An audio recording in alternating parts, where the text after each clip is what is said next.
아브라함에게는 여러 자녀가 있었지만 아브라함이 죽기 전에 해야 되는 마지막 사명이 있었어요. 그 사명이 뭐였냐면은 이삭과 서자들을 분리시키는 것이 아브라함에게 주어진 그 파란만장했던 아브라함의 일생, 그 아브라함의 일생의 마지막 사명이 뭐였냐면 이삭과 서자들을 분리시키는 것이었습니다. 그래서 이삭만이 약속의 후사이기 때문에 약속의 후사가 아닌 자기의 아들들은 미리미리 불만 없게 하려고 다 재물을 챙겨가지고 멀리 보내버립니다. 더 이상 이삭과는 마주칠 일도 없도록, 분쟁의 소지가 없도록, 혹은 이삭에게 다른 사람들, 다른 민족들이 영향을 미치지 못하도록 완전히 분리시키는 그런 작업을 하게 되어집니다. 여러분, 하나님의 구속사에서 가장 중요한 섭리 가운데 하나가 뭐냐면 바로 이 분리라는 것입니다. 이 분리라는 것에 대해서 구속사적으로 여러분들에게 한번 설명을 드리겠는데요. 하나님이 아브라함에게 처음에 나타나신 이후로 계속해서 뭐라고 말씀하시냐면 하늘의 별들을 봐라. 별이 굉장히 많지? 바다의 모래를 봐라. 너 그 모래 셀 수나 있니? 내가 너의 자손을 이와 같이 많게 할 거야 라고 말씀을 하셨습니다. 자, 여러분, 그러면 하나님께서 이 약속을 아브라함에게 주셨고 그 약속을 성취시키실 때에 어떻게 성취시켜야 될까요? 우리의 일반적인 상식으로는 아브라함이 아들을 여러 명 낳아야 될 거예요. 그래야 야, 하나님이 이 약속을 이루어 가시는구나 하는 그런 느낌이라도 들지 않겠습니까? 자, 그런데 아브라함에게 하나님이 아들을 딸랑 몇 명을 주셨느냐? 물론 하갈을 통해서 주셨지만 아브라함의 정실인 사라를 통해서는 몇 명을 주셨어요? 딸랑 한 명을 주셨어요. 겨우 이삭 한 명. 여러분, 되게 불안하지 않아요? 그나마 한 명 있는 그 이삭 잘못해가지고 사고로 죽거나 병들어서 죽기라도 하면은 끊어질 거 아니에요. 얼마나 불안합니까? 그런데 하나님께서는 이삭 한 명을 주셨다. 그러면 그 다음에 이삭은 아들들을 엄청 많이 낳았느냐? 이삭은 몇 명을 낳았죠? 이삭은 딸랑 2명을 낳았어요. 자, 이삭은 딸랑 2명을 낳았는데, 에서와 야곱을 낳았는데, 그리고 나서 하나님이 누굴 택하셨냐면은 에서를 택하지 아니하시고 야곱을 택하십니다. 자, 그 다음에 그러면 야곱은 몇 명을 낳았느냐? 야곱은 좀 많이 낳았어요. 12명을 낳았습니다. 그리고 나서 세월이 좀 지나니까 그의 가족의 숫자가 몇 명이 되었다고 성경이 기록했냐면 70명이 됐다 그랬어요. 자, 이러면은 야, 이제 드디어 약속의 성취가 이루어지는구나 하는데, 자, 어쨌든 간에 이 과정까지 가는 동안에는 굉장히 불안해요. 1명, 2명, 그리고 이제 12명이 됩니다. 하나님이 왜 이렇게 하셨을까요? 그 이유가 무엇일까요? 그 이유는 하나님이 택한 백성들이 거룩해야 되기 때문입니다. 거룩해야 되는데 지금 아브라함이 살고 있는 땅은 어떤 땅이에요? 가나안 땅이에요. 가나안 땅은 어떤 곳이죠? 우상 숭배가 가득한 땅이에요. 그리고 음란이 가득한 땅이에요. 이런 환경 속에서 자녀들이 하나님의 뜻대로 살아야 하는데, 여러분, 아브라함에게 아들 1명입니다. 관리가 가능한가요? 어렵나요? 가능하시죠? 1명의 자녀는 관리할 수 있는 거예요. 아무리 세상이 어렵고 더럽고 죄가 관영해도 내 아들 1명만큼은 믿음으로 키울 수가 있는 거예요. 하나님이 거룩을 중요시 여겼기 때문에 분리하신 거예요. 그 아들 이삭을 비록 가나안 땅에 살아도 가나안의 죄악에 물들지 않도록 하나님이 관리하셨다. 그 다음에 야곱을 하나님이 관리하셨다라는 사실입니다. 자, 이렇게 관리하셨는데 점점 숫자가 늘어나더니 70명이 되었을 때에 여러분, 70명의 식솔들을, 자녀들을 관리할 수 있을까요? 어려운 일입니다. 가나안 땅의 죄악에 얼마든지 물들 수가 있는 것입니다. 여러분, 오늘날 교회 안에서도 부모님이 믿음 생활 잘해도 자녀들이 그렇지 못하고 세상으로 가는 경우가 얼마나 많이 있어요. 자, 이 70명의 자녀들을 관리하기 어렵게 되었을 때에 하나님이 어떤 일을 행하셨죠? 이 야곱의 가족들을 애굽으로 보내게 되어집니다. 먹고 살 길이 없어서 애굽으로 보내게 되어지는데, 문제는 뭐냐면 애굽은 그러면은 거룩한 땅인가요? 그렇지 않죠. 애굽 사람들도 여러 가지 신들을 섬깁니다. 뭐 별의별 신들, 태양신부터 무슨 동물들, 개구리까지 섬기고 막 별의별 거를 다 섬기고 자연 현상들을 섬기고 그런 우상의 땅에 또 음란의 땅에 그들이 가게 되었을 때에 요셉이 자기의 식구들을 바로 왕에게 소개시켜 주면서 뭐라고 가족들에게 이야기하냐면 우리는 목축을 하는 사람이라고 이야기를 하세요. 그러는 거예요. 그게 창세기 46장 34절에 나오고 있습니다. 여러분 이게 무슨 일인 줄 아세요? 애굽 사람들은 굉장히 가증히 여기는 일이 있었습니다. 그게 뭐냐면 소나 양이나 염소를 치는 일이었어요.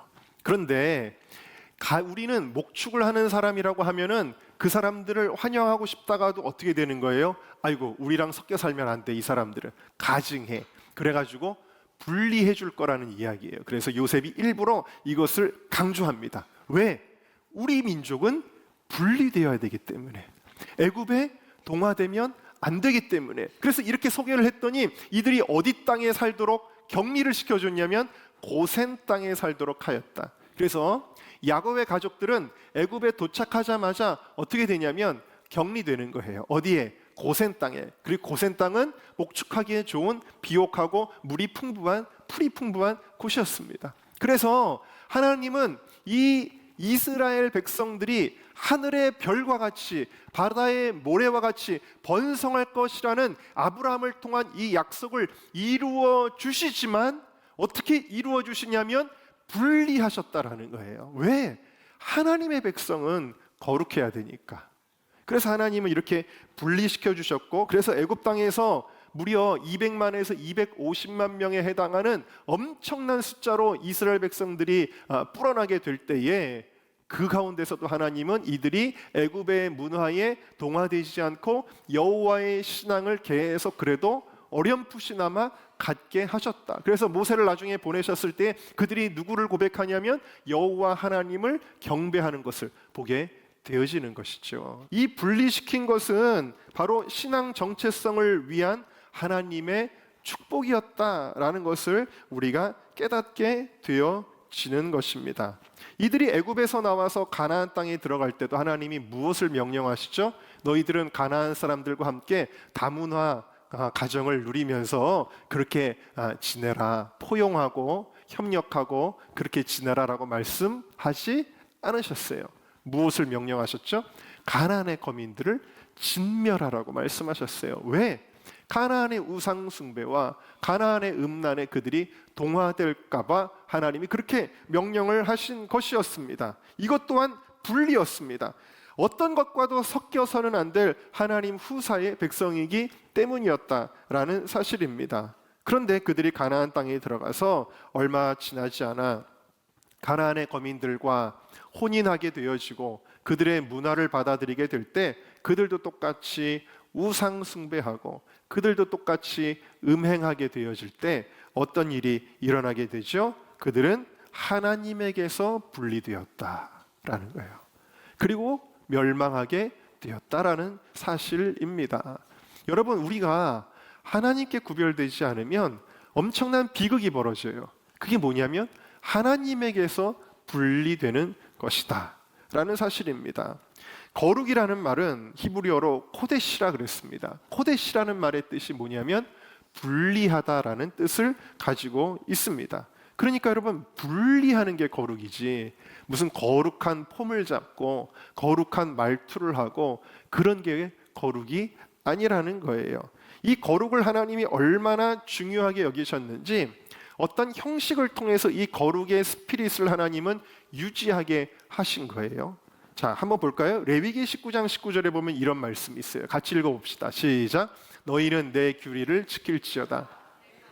다른 종류와 교미시키지 말며 내 밭에 두 종자를 섞어 뿌리지 말며 두 재료로 직조한 옷을 입지 말지며. 자, 여러분 보세요.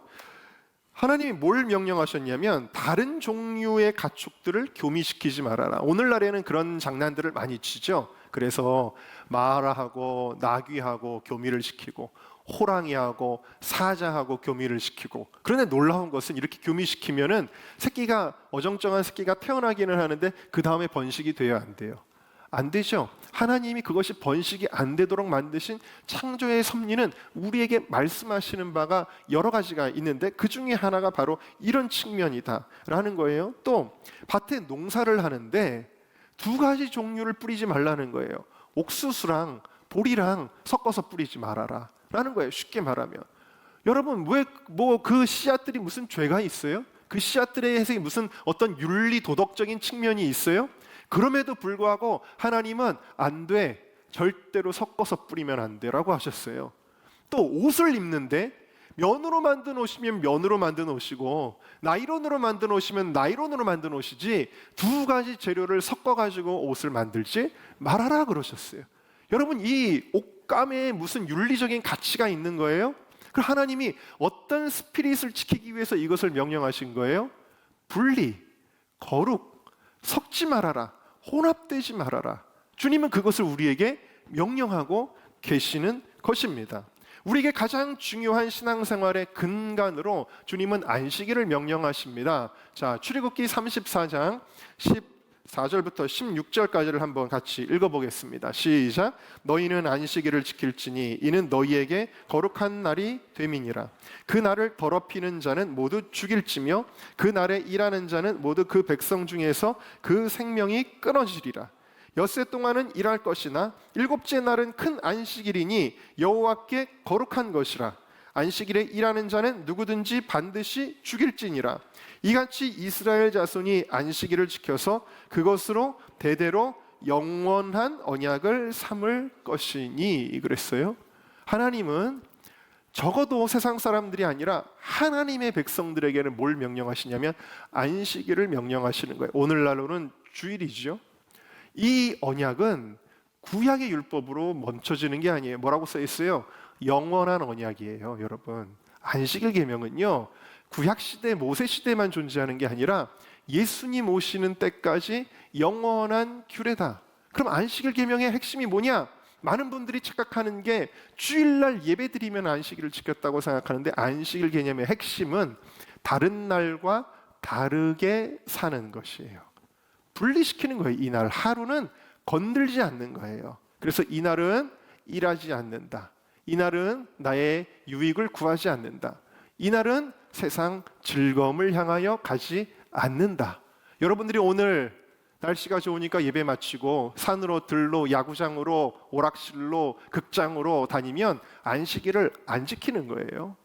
여러분, 이 날은 스스로 괴롭게 하는 날이다. 자유로운 날이 아니에요. 이 날은 분리시키는 날이다 라는 사실입니다. 그러니까 주님이 주신 기쁜 날인데 우리 하고 싶은 거 마음껏 할 수 있는 자유로운 날은 아니라는 거예요. 이 날은 거룩하게 분리시켜야 된다라고 말씀하고 있는 것입니다. 많은 사람들이 나는 분리되는 것이 싫어, 나는 어울리고 싶어, 나는 섞이고 싶어, 그들과 함께 그 문화를 향유하고 싶어, 이랬던 사람이 성경에 누구냐? 롯이었어요. 롯은 소돔과 고모라를 보면서 나 저기 너무 멋있고 나는 저런 삶이 너무 동경이 돼, 나는 저 속에 들어가서 살 거야 했던 거예요. 그래서 롯은 그 소돔과 고모라 땅에 들어가서 섞여 살게 되어집니다. 그런데 섞여 살 때 처음엔 좋은 것 같았어요. 역시 세상은, 인생은 이렇게 살아야지 했습니다. 그런데 세월이 지나서 롯의 상태가 어떻게 되었는지를 성경이 베드로후서 2장에 기록하고 있습니다. 자, 한번 읽어볼까요? 시작. 무법한 자들의 음란한 행실로 말미암아 고통당하는 의로운 롯을 건지셨으니, 자, 롯이 뭘 당하고 있어요? 고통당하고 있어요. 아무리 하나님의 명령을 떠났어도 롯의 마음속에 하나님 신앙이 있었는데 그 신앙이 뭐와 부딪히기 시작하는 거예요? 세상의 죄악과 부딪힐 때에 롯의 마음이 고통스러운 거예요. 자, 8절도 계속해서 한번 읽어볼까요? 시작. 이는 이 의인이 그들 중에 거하여 날마다 저 불법한 행실을 보고 들으므로 그 의로운 심령이 상함이라. 아멘. 여러분, 뉴스를 보다가 마음이 상하지 않아요? 이 세상에서 일어나는 불법과 죄악들, 말로 할 수 없는 것들이 너무 많지 않습니까? 이제는 사람들이 조금만 자기의 기분에 거슬리면 칼로 사람을 푹푹 찔러 죽이는 이러한 것들을 볼 때, 자기 자식을 옥상에서 던져버리는 이러한 세트를 보게 되었을 때 마음이 힘들지 않나요? 이런 게 뭐예요? 날마다 저 불법한 행실을 보고 들음으로 의로운 심령이 어떻게 되는 거예요? 상함이라 라는 것이죠. 그래서 여러분 결국에는 하나님이 어떻게 하십니까? 그 소돔과 고모라를 하나님이 멸하시기로 작정하실 때에 롯을 그래도 불쌍히 여기셔서 분리시켜 주시는 거예요. 할렐루야. 우리에게 이 분리라고 하는 것은 손해보는 것, 상실이 아니에요. 이 분리는 첫 번째로는 어떤 축복이냐면 하나님이 우리를 보호하시는 축복입니다. 하나님이 여러분들을 보호해 주시기를 주님의 이름으로 축원합니다. 이 보호라는 것, 여러분 마지막 때에 하나님께서 물론 이 휴거라는 것에 대해서도 여러 가지 설들이 있습니다만 휴거라는 것의 본질은 뭐예요? 우리를 멸망하는 세상으로부터 분리시켜 주시는 거예요. 어떤 기이한 현상의 이 휴거의 본질이 아니라 휴거라는 것은 이제 불로 심판받을 세상으로부터 우리를 분리시켜 주시는 것이다 라는 거예요. 두 번째로 분리는 상실이 아니라 무엇이냐? 좋은 것으로의 채움이다. 분리해야 하나님이 채워주십니다. 함께 따라합시다. 분리할 때 채워주십니다. 자, 이것은 성경에 처음부터 등장해요. 창세기 1장을 한번 우리가 보시면 하나님이 천지를 창조하시는데 하나님이 며칠 동안 하나님이 창조하셨죠? 세상을 6일 동안 창조하셨죠. 근데 첫 3일 동안에는 하나님이 무슨 일을 하셨냐면 분리하시는 일을 하셔요. 한번 볼까요? 4절을 봅시다. 4절을 보니까 빛과 어두움을 나누사 그랬어요. 그래서 빛을 낮이다, 어두움을 밤이다. 6절을 가보면 하나님이 궁창에 물과 물을 나뉘어서 궁창 위의 물과 궁창 아래의 물로 나뉘었다. 그리고 궁창을 하늘이라 부르셨다.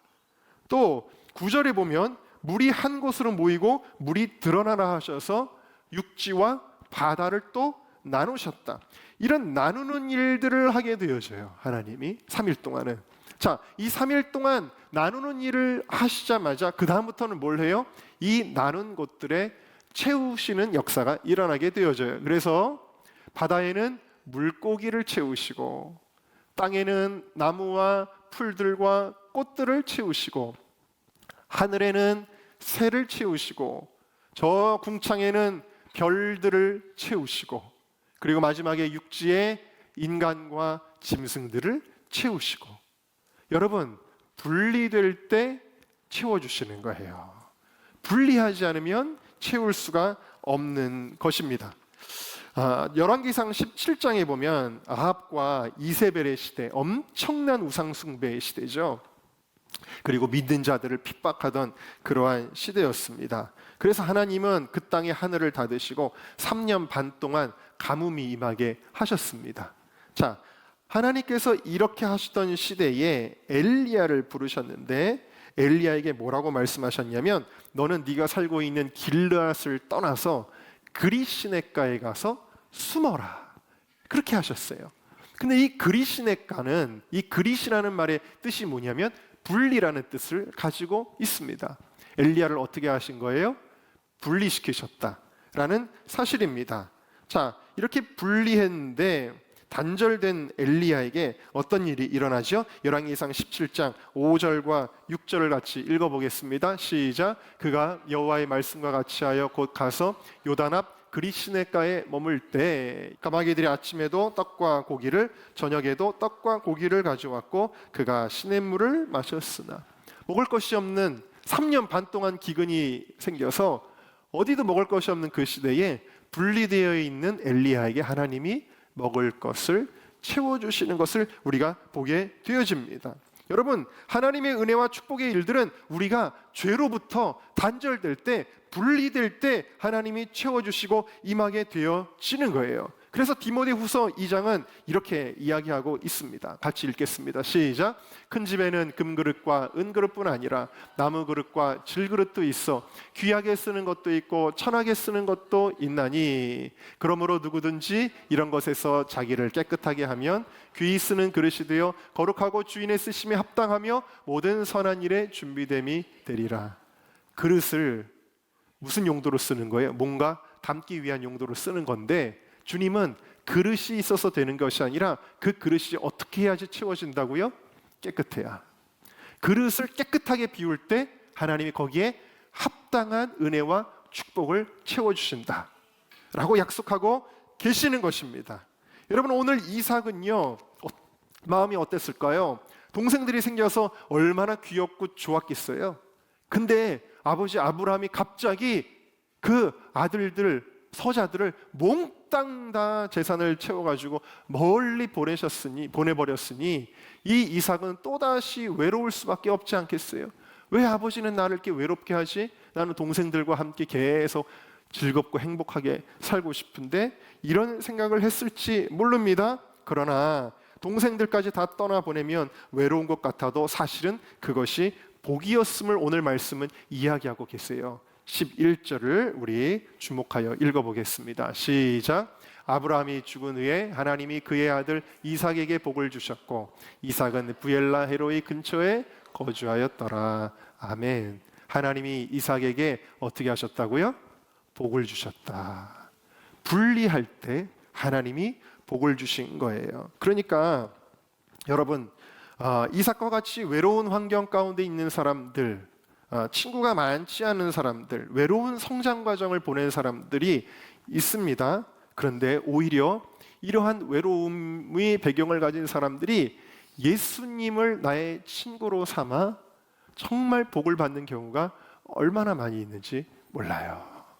세상 친구들 너무 많아가지고 주님을 찾지 않는 것이 복이 아니라 여러분, 내가 여태까지 외로운 성장 과정을 보냈을지라도 참되신 나의 친구 예수님을 만나면 그것이 진정한 복이 되어지는 줄로 믿습니다.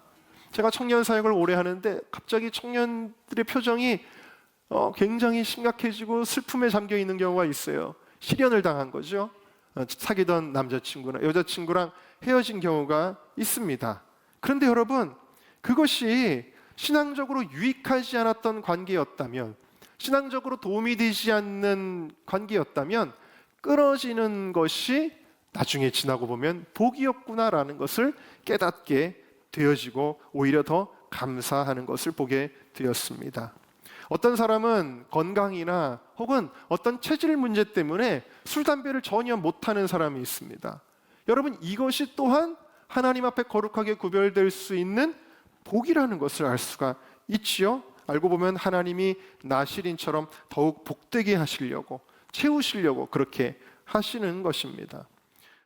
그래서 다윗은요, 왕이었지만 어떤 소원을 가지고 있었냐면 나는 다 싫습니다. 세상의 부귀, 영화, 즐거움 다 싫습니다. 나는 한 가지 바라는 게 있어요. 그게 바라는 게 뭘까요? 자, 10편 27편 4절 말씀 같이 읽어보겠습니다. 시작. 내가 여호와께 바라는 한 가지 일, 그것을 구하리니 곧 내가 내 평생에 여호와의 집에 살면서 여호와의 아름다움을 바라보며 그의 성전에서 사모하는 그것이라. 아멘. 자, 다윗의 소원이 뭐라고요? 나는 그냥 교회에서 살고 싶어요. 여러분들 가운데 저는 그냥 교회는 가능하면은 안 가고 싶고 그냥 그래도 천국은 가야 될 것 같으니까 주일날에만 가서 딱 예배만 드리고 싶고 나는 내 인생을 세상에서 누리면서 살고 싶어요. 그러나요? 아니면 다윗처럼 저는 그냥 하루 종일이라도 좋으니 1년 365일 좋으니 나는 교회에서 살고 싶어요 인가요? 그런데 우리가 이 시편 27편 4절까지만 주로 많이 나누잖아요. 근데 이 시편 27편 4절 다음 5절 말씀이 이렇게 이야기하고 있어요. 자, 읽어봅시다. 시작. 여호와께서 환난 날에 나를 그의 초막 속에 비밀히 지키시고 그의 장막 은밀한 곳에 나를 숨기시며 높은 바위 위에 두시리로다. 아멘. 그냥 주님의 전에서 살고 싶다는, 완전히 분리되어 주님께 속하고 싶었다는 이 다윗의 고백의 다음에는 어떤 축복이 약속되어 있는 거냐면 하나님이 환난 날에도 나를 지켜주시고 나를 높여주시고 나를 숨겨주시고, 여러분, 불리는 상실이 아니라 축복이라는 사실입니다. 마지막 때에 기도의 집의 사명을 감당하는 곳이자 어떤 곳이냐? 노아의 방주가 될 것이다. 여러분, 환난 날에 나를 지키시고 그의 초막 속에 비밀이 지키시고 그의 은밀한 곳에 나를 숨기시는, 그게 뭐예요? 노아의 방주. 이 마지막 때 여러분, 세상과 섞여 살기를 좋아하는 것이 아니라 죄로부터 분리되어 예수 그리스도께 속한 저와 여러분 모두가 다 되시기를 주님의 이름으로 축원합니다.